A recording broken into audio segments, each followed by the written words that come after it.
Iran says sanctions and threats have done nothing to stop Iran's progress in the nuclear and scientific fields. On this edition of News Analysis, we're asking whether the US and Israel are really interested in the option of war, what needs to be done to make negotiations a viable solution, and basically what is it about Iran that Washington wants to confront.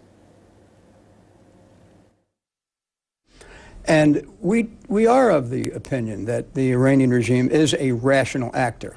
And it's for that reason, I think, that we think the current path for Iran is the most prudent path at this point. Rare comments by U.S. military's Joint Chiefs of Staff following decades of all-out propaganda campaign to demonize Iran as an aggressive country. General Martin Dempsey, who discussed Iran with Israeli officials last month, says an attack on Iran is not justified because it is unclear that Tehran will actually use its nuclear capabilities to build an atomic bomb. And we also know, or believe we know, that the Iranian regime has not decided that they will embark on the effort to weaponize their nuclear capability. You think that is still unclear? America softened its tone on Iran after Tehran unveiled several important nuclear achievements. The country has produced its own nuclear fuel to be used for medical purposes and is now enriching uranium at a faster pace thanks to domestically made centrifuges.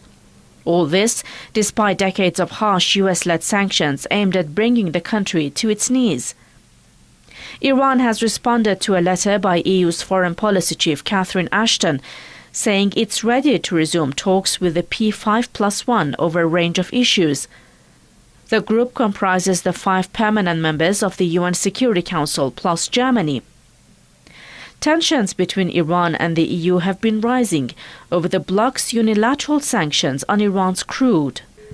Tehran has already cut off oil exports to Britain and France. It has threatened several other European countries with oil export bans unless they stop their hostile policies towards the Islamic Republic. The move has sent oil prices to their highest level in recent months. The US and its Western allies have accused Tehran of pursuing nuclear weapons. Iran, however, rejects the claims. It has always maintained cooperation with the International Atomic Energy Agency, the IAEA, allowing the inspectors to visit its nuclear facilities. On Monday, the IAEA officials arrived in Tehran for the second time in less than a month to discuss future cooperation. Tehran says its right to peaceful nuclear energy is not negotiable, and any talks with the P5+1 must be based on recognition of the country's nuclear rights. Iranian officials say the West must stop resorting to illegal means, including imposing sanctions, adopting anti-Iran resolutions, and targeting Iranian scientists to show determination to resolve grievances with Iran. Joining me now live from London is Charlie Witch, a political activist. Thanks for being with us. Also with us live from Washington, author and journalist Mr. Webster Tarpley. Thank you very much, sir, for being with us. And joining me also on the line from Mississippi is writer and security affairs expert Dr. Alan Sabrowski. I'll put my first question, though, to our guest in Washington, Dr. Tarpley. What are the sanctions and military threats, do you think, Dr. Tarpley, aimed at achieving? Well, the purpose of this is economic warfare, and the goal is world domination. In other words, it is the acting out of a hysterical conviction that we have here, a kind of psychosis of destabilization, as I've called it, on the part of the U.S. ruling elite, the people in the Obama administration, Obama, Panetta, Hillary Clinton, Donna Lawn, and Susan Rice at the United Nations. They are determined not to tolerate any independent countries anywhere in the world. That is the secret of this wave of color revolutions that the Obama administration has launched. The color revolutions, the CIA people power coup. Let's remember, it really started in mid-2009 with an action directed against Iran. It was the so-called Green Revolution, an attempt to overthrow the existing government. Included within this commitment to all-out world domination, there's also the question of, can anybody actually enjoy the fruits of peaceful economic development, including peaceful nuclear energy, and obviously including the full fuel cycle, which is indispensable to make that economically viable. And the answer to that is, once again, no, that the U.S., the British, the NATO powers, France, Israel, and others, this coalition, are determined that nobody is allowed to stand against them, and nobody is allowed to assert the inherent right that everybody has to peaceful nuclear energy, which is, I think, it's a very important feature of it. They don't want third world or developing sector development, and they're willing to fight on that issue. Well, you say economic warfare. Let's put that question to our guest in London, Charlie Witch. When we are speaking about putting economic pressure on Iran, some observers may be saying that, well, the sanctions are now hitting back at, especially Europe. We're seeing Iran announcing that it's going to cut oil exports, for instance, to these European countries, and oil prices soaring. So when the oil sanctions, for instance, that were taken by the European Union did lead to this retaliatory action, can Europe afford to insist on continuing on this path?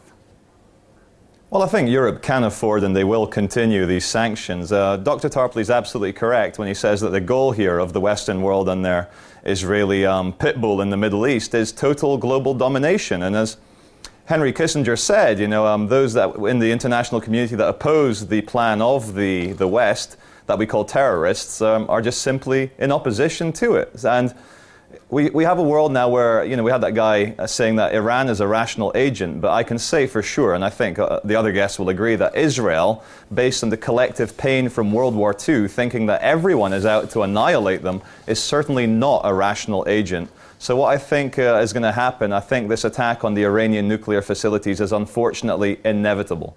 Well, let's bring our guest now from Mississippi, that's Dr. Sabrowski, and put that question to Dr. Sabrowski. As Charlie was just mentioning there, U.S. Military Joint Chiefs of Staff General Martin Dempsey, he's described Iran as a, quote, rational player in the international arena, though, interestingly enough, that remark of his was later omitted from CNN's website.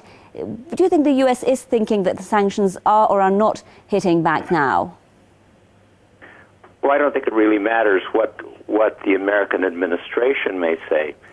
The current administration, if anything, has signaled that at least at this point it's not prepared to join Israel in an attack on Iran. What I think the Israelis understand is that any electable Republican candidate will join them in an attack. That would be one of the first things to come. I should mention, by the way, I don't share the other speaker's comments on global domination as a goal. I was looking at the American economy a short time ago and noted that our national debt very nearly equals our gross domestic product, and the question is just at what point the economy is going to implode. And it's a little bit difficult to seek global domination when your economy is collapsing. But the thing to understand, I'm afraid, and this has become very, very clear on a host of news programs, I use the term news loosely within the United States in the last several weeks, is that there is a very assiduous manipulation and preparation of public opinion by all of the networks that makes the comparable manipulation of opinion on weapons of mass destruction, which of course didn't exist preparatory to the war on Iraq, pale by comparison. Virtually nothing Iran can do, literally Iran can do, can derail that media campaign and the public opinion that it's creating of Iran as in some way a global threat, not just to Israel, not just to the United States, but a global threat, and that is largely being accepted here to a degree that that would be difficult for someone not following it to truly accept. Well, speaking about the option of war, Dr. Tarpley, if I could put that question to you now. We know that General Dempsey has said in his remarks that Washington is not sure, in his words, about the militarization of Iran's nuclear program.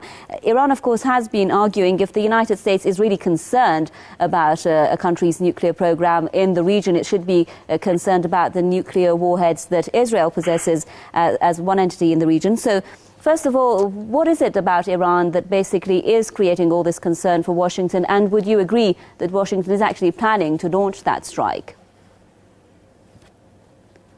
I think there is a grave danger of this strike. First of all, let's look at Iran. I think Iran has done everything that a reasonable country could do. The IAEA inspectors have been allowed in. They're going to be looking around at different things that they asked to see. The negotiations have been offered. There's a positive response on the table now to Baroness Ashton's letter. So those talks should begin. From that point of view, Iran has I think, behaved in a perfectly reasonable and normal manner. The problem is on the U.S. side. If we look at a figure like Dempsey, I'm afraid some of these statements that he makes are really an attempt to cover himself. In other words, if a military attack occurs, a debacle ensues, he doesn't want to be held responsible. We have Panetta earlier this week, the Secretary of Defense, saying that there has been no decision by Iran to build nuclear weapons. It means, in effect, that the old national intelligence estimate from the fall of 2007 is still in force, that there is no Iranian nuclear weapons program. But at the same time, Panetta says that he feels that the United States has a common cause with Israel if they should make an attack. Now, that, I think, is criminal negligence, because what that amounts to saying is that the United States is farming out a critical decision of foreign policy, the entry into a new ruinous war under terrible conditions. That decision essentially is being placed in the hands of the Israelis, that they can drag the U.S. into such a conflict if they want to. A real American government, just as a hypothetical, because we don't have one, would say to the Israelis, they'd say to General Gantz today, General Gantz, you're going to make your own decision in your own time. You'll also bear the consequences in your own time. We are not part of your attack. We don't want anything to do with this. You will be on your own, and the aid will be cut off if you do this. That would be, I think, a contribution to peace. Right. The last thing, in terms of the mentality of the U.S. ruling class, the more bankrupt they are, the more adventurous they are. The more the U.S. banking system collapses, the more they hysterically seek some solution in foreign policy adventures. So it's being bankrupt doesn't slow them down, it speeds them up. Yeah, Charlie Which now. Dr. Tarpley there referred to the issue of dialogue and negotiations here. We know that has been raised recently in the international media. We've heard Catherine Ashton talk about it. And now here in Iran, Saeed Jalili, the head of the Supreme National Security Council, he said that Iran is prepared for talks. But what is hindering the process of negotiations when Iran says it wants these talks to be based on mutual respect, it wants it to be a win-win situation?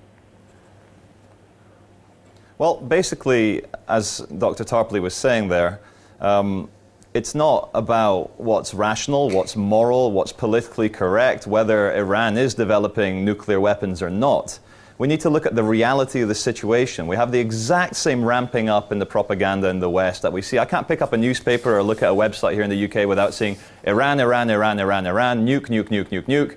And so we're seeing the exact same ramping up that we saw before the Iraq war. And whether Iran is developing nuclear weapons or not, I don't know. But the fact is that Israel is not going to allow them to even think about developing these nuclear weapons. And you know what's the biggest sad thing in all this is that the collective ego of Iran, being the Islamic Republic, having a domestic audience that wants them to stand up against Israel, that wants them to have Hezbollah and Hamas fighting Israel, is that they can't back down now. The sanctions are not going to work because the Iranian regime, with the failed Green Revolution, I mean, they're holding on by a thin thread to power anyway. So if they were to suddenly stop developing peaceful nuclear energy, the internal domestic situation would collapse. And so we're going to have all these civilians and all these young working class men and women for the Iranian army going to be blown to pieces because of the actions of the Ayatollahs and of the high-ranking Iranian ego-driven, power-hungry elite. So the way I see this, just like the Syria situation, it's a bigger mafia attacking a smaller mafia.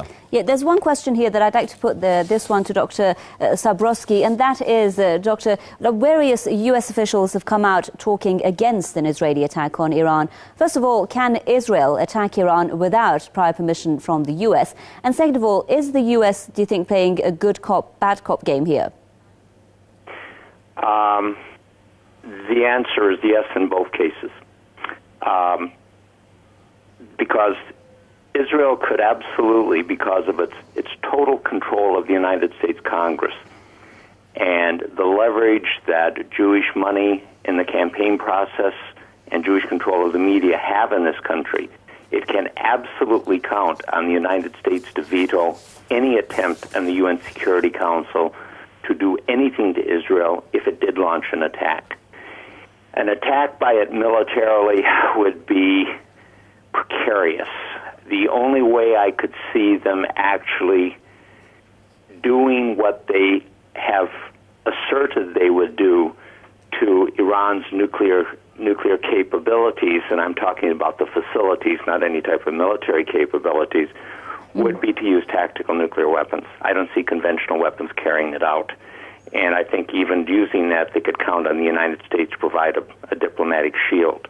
For them, it would be safer, I would think, to wait until a Republican comes into office if they think he will, because then they could count on active support.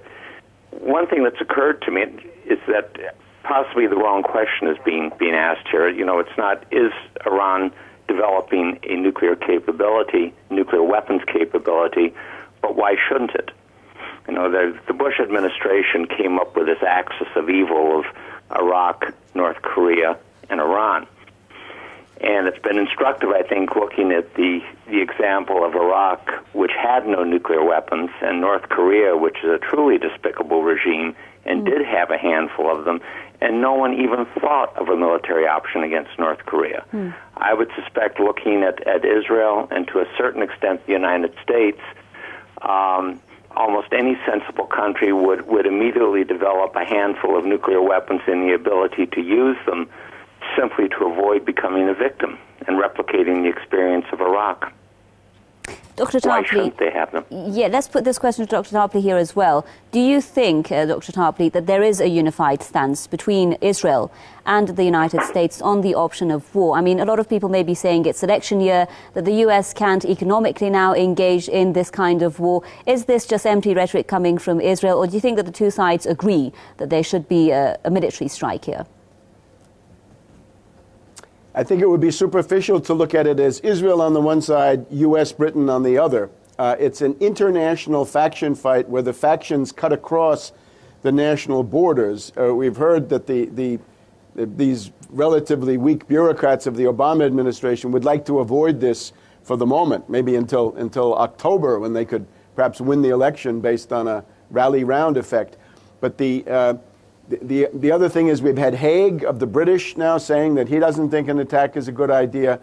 There is certainly a group in Wall Street that wants an attack, and they want it because they want $500 a barrel oil. They really think that that's the only way to save the dollar. So within the Wall Street and the Federal Reserve, you have that. But let's step back now. Instead of thinking about what these crazy Anglo-American financier elites are going to do, let's remember, there's now a block of states in the world, right? The UN General Assembly vote last week showed that there's a community of nations potentially there which oppose this insane notion. It would be Russia, China, Iran, Syria, Pakistan, Venezuela and its ALBA group in Central and South America, Zimbabwe, Sri Lanka, who have known what terrorism and similar interventions mean. If we look at the abstentions, we find Algeria, very important country, Lebanon, immediately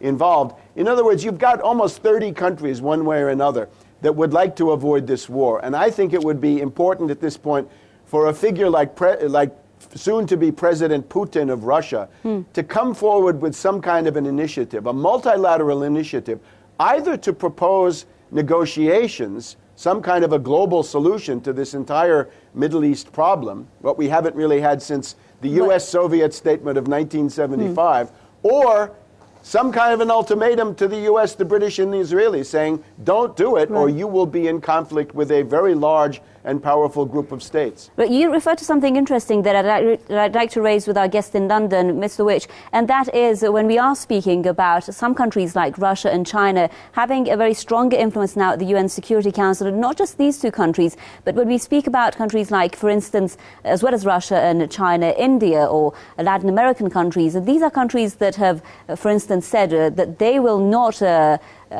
impose those sanctions that have been forced upon them from the European Union on Iran's oil, for instance. And we can speak about the NAM movement, the non-aligned movement. We can speak about the BRICS nation. And some political observers have been saying that this is moving towards creating a new world order. And this is threatening the global financial, rather, dominance of the United States in Europe. What do you think will happen? Well, we didn't see Russia or China do too much about Libya or Afghanistan or Iraq. So my suspicion is that Russia and China, for the meantime, with the situation now happening in Iran, will kind of rattle their swords. They'll get a bit upset, but they're not going to stand in the way of the biggest imperial military force on the planet and the most advanced military intelligence, Mossad. They're not suicidal. And let's not forget that Russia and China's economies are so deeply intertwined with the West. So I think they're going to do the whole, yeah, we support Iran, but then they'll just kind of stay silent at the very end, and the Iranian regime will go, where are our friends? They are nowhere to be seen. And that's it. That's what I think. Mr. Zabriskie, let's see if you agree with that position. First of all, do you think that the United States, as I mentioned earlier, is facing that threat in the form of a transformation maybe in the world financial or economic order? Do you think that the fact that economically countries like China, like India, Russia here are gaining prominence, that this is going to change the global order, even in the case involving Iran here that we're talking about? I'm going to have to take a pass on that. As I have told people, when it comes to international economics, I'm even worse than it comes to managing my checkbook. I'm aware of the strategic implications of something that happens, but I can't comment on the economics of it per se. But I think the other comment that the gentleman in London made, that no matter what the rest of these countries might say, they aren't going to put themselves in the face of a military juggernaut, is very clear. They can't afford that right now. But that isn't going to be necessary. What has to be done militarily, either by Iran in concert with these other countries or by some of those other countries taking the initiative to work in concert with Iran, is to make a unilateral Israeli strike prohibitively expensive. If that can be done, then in fact we might buy enough time for something else to happen. But that's not the case right now, and Iran alone can't do it. The last question I'd just like to put to Dr. Tarpley before we run out of time. Dr. Tarpley, as a closing remarks, would you say then that countries like Russia and China, we've seen what they're doing in the case of Syria, that they're not going to play any significant role here? No, I would disagree with that. I think we've had a statement from Moscow saying that any attack on Iran would be a grave error. That, I think, was a solemn warning, almost an ultimatum. At the same time, we've had 2 rounds of vetoes, joint Russian-Chinese vetoes for measures against Syria. And we really have to regard Syria as an integral part of the same thing. I don't have any criticisms to make of the Syrian regime or the government of Iran. I think this will leave this to others. But right now, I think it's likely that with President Putin making a comeback and the failed appeasement policy of Medvedev being dumped, which is what led to Libya, there is, I think, a good chance that the red lines that Foreign Minister Lavrov have talked about are serious red lines that Russia and China will actually force the U.S. and the British to respect. Right, thank you very much. Dr. Webster Tarpley joining us there live from Washington, author and journalist. A big thank you as well to Charlie Witch, political activist, who was with us live from London, and also writer and security affairs expert, Dr. Alan Zabriskie, joining us on the line from Mississippi. I'm afraid we've run out of time for this edition of News Analysis from me, Omar Lezgi, and the rest of the team in Tehran. It's goodbye.